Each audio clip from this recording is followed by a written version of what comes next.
Ex-friend group. So my freshman year, I had moved to a new high school.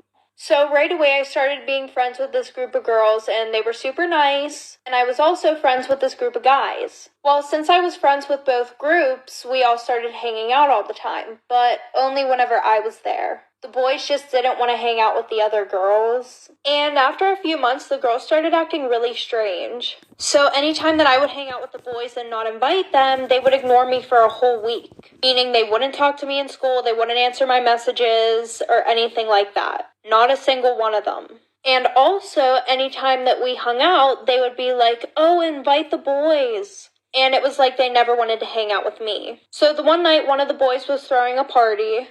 And I was going, and the girls asked if they could come, but they had drama with a lot of people, so the boys didn't want them coming, but I invited them anyways. Like for part two to the toxic ex-friend group story time. So, I invited them to the party, they showed up, and they were being really rude and standoffish the whole entire night. And these girls literally hated it whenever I would hang out with the boys or talk to the boys. Come to find out that every single one of the girls had a crush on every single one of the guys that were in my friend group.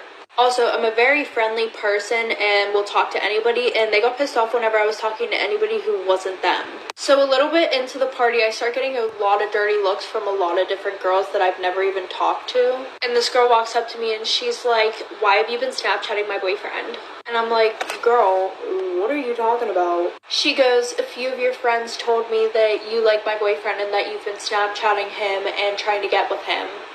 So then she calls the girls over from my friend group and goes, "Didn't she tell me this?" And they're like, "Yeah, she tries to get with everybody's boyfriend." So after that, I got kicked out of both friend groups because they spread a bunch of lies and rumors about me. Story time about how I got a facelift when I was 18 to become a famous Instagram model. And I am a famous Instagram model. Can you guess who I am? Disclaimer, this is not my story time. This is not my story time. It was sent to me on Instagram. I grew up in the Kylie Jenner era when she started getting her lips done. Remember that? Kardashians were a Bible to me. I watched Keeping Up with the Kardashians and was totally obsessed with their looks. You see, at the time, I wasn't the prettiest girl. I was really skinny. I had no bum and no boobalas. Once Kylie Jenner started getting her body done, that's when I really started getting FOMO. To be honest, and I know this sounds cliche, but social media made me start hating my face. I would constantly compare myself to Instagram models. That's when I started photoshopping my pictures. It made me feel so much better to post. Then I begged my parents for lip fillers. They finally said yes, and I went ahead and got them. For me, the next logical thing was to look like Kylie Jenner. So I decided my parents to let me get surgery. They finally said yes, but trust me, it took a long time to convince them. We went to a plastic surgeon, and that's when I decided to get a full facelift. I know it sounds severe, but it was so worth it. But I didn't stop just at my face. I even convinced my parents to get my boobalas and my bum done. Getting all my plastic surgery at 18, I finally became a famous Instagram model. Disclaimer, this is not my story time. This is not my story time. It was sent to me on Instagram. The healing process, of course, was painful, but it was so worth it to me. Once I saw my body and my face, I felt so much better about myself. But something else was missing. Everyone on Instagram was getting their brows tattooed and lash extensions. I went ahead and got those things done too. And I started paying back my parents for all the surgeries. So this was my basic beauty routine. I would get a mani-pedi every 2 weeks. I would get my hair colored every single month. I was getting lip fillers every 6 months. Facials every 2 weeks. Personal trainer who I exercise with 5 times a week. And I forgot to mention I had 100,000 followers on Instagram at this point. So I was getting a lot of brand deals aside from the modeling. That's when I started noticing that Kylie Jenner's butt was looking bigger, so I wanted to get mine bigger. I also wanted to get my hips wider like her too. I even started buying all the designer stuff that Kylie was wearing too. I asked my plastic surgeon to make my butt look bigger like Kylie's. Disclaimer, this is not my story time. It was sent to me on Instagram. By the way, at this point, I'd already had a full facelift and lots of body work done by the time I was 18. My plastic surgeon told me he wouldn't give me another round of butt filler. I was really, really upset. Then my parents asked me to come over. When I got to their house, they told me the plastic surgeon had called their house and told them that I was looking for more surgery. My parents were beginning to worry, but I assured them that everything was okay. I was not addicted to plastic surgery or anything like that. I just knew how competitive the modeling industry was. Instead, I decided to get filler in my face. I got my nose and my cheeks done. And that's when I started getting hired by more makeup companies. After a year, my Instagram following went from 100,000 to 1 million. I've modeled for over 50 brands, and I'm currently planning my own brand. My Instagram followers are constantly accusing me of getting plastic surgery, but I've never admitted to anything. I'll come back to the comments and see if anybody guess who I am. I know people hate Instagram models because they never admit to it, but I will never admit to my plastic surgery. I mean, I'll probably have plastic surgery again. Have you guessed who I am? Story time about how I was the side chick. So it was my freshman year and I had just moved to a new school. And I lived next to this senior boy.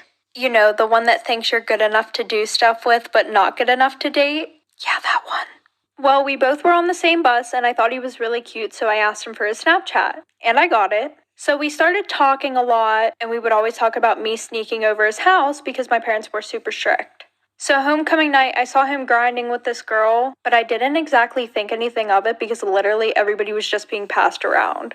Well, I went home after, and at like 2 in the morning, I got a text from him saying to come over. So I went over there, we did the dirty, and then I started to go over there almost every other night at 2 in the morning. And there was this one girl that I got really close with. And I told her all about the situation, but I didn't tell her till like 3 months after it was happening because he told me not to tell anybody, of course. And she goes, "You know he has a girlfriend, right?" So I felt really bad and confronted him, like for part 2. Part 2 of me being the side chick. So that night he had asked me to come over again. And I went over there, but it's not what you think it was for. I got over there and I was like, "When were you gonna tell me you had a girlfriend?" Literally, this comment made me want to throw up. He goes, "What do you mean? I thought you knew." So I was like, "No, I actually didn't." And he goes, "So does that mean you don't want to come over anymore?" He goes, "I really liked you, and I was gonna break up with my girlfriend for you." Which I know this is so bad, but that made me happy because I had the biggest crush on him. But then I just left. And the girl that he was dating was a senior, and I asked my friend for her Snapchat so I could Snapchat her. So I did, and I told her everything that was going on, and somehow it got flipped around on me, her saying that I was obsessed with her boyfriend. And then she got the nudes that I sent her boyfriend, and sent them around the whole school. My new school. Moral of the story, if he says he's single, make sure he's actually single.